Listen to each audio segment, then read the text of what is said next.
कृपा की न होती जो आदत तुम्हारी,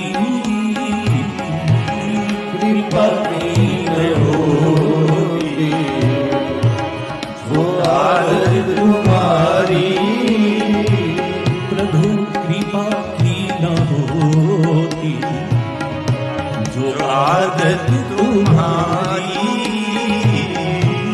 कृपा की न होती जो आदत तुम्हारी,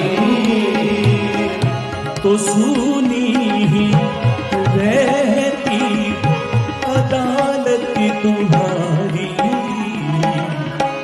कृपा की न होती जो आदत तुम्हारी,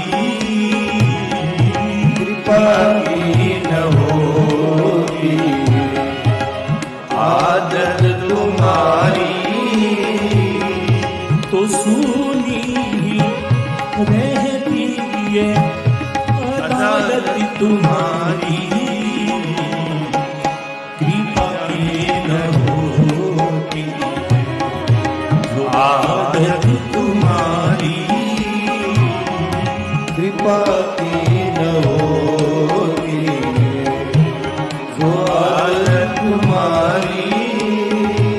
कृपा की जो आपको आदत न होती प्रभु,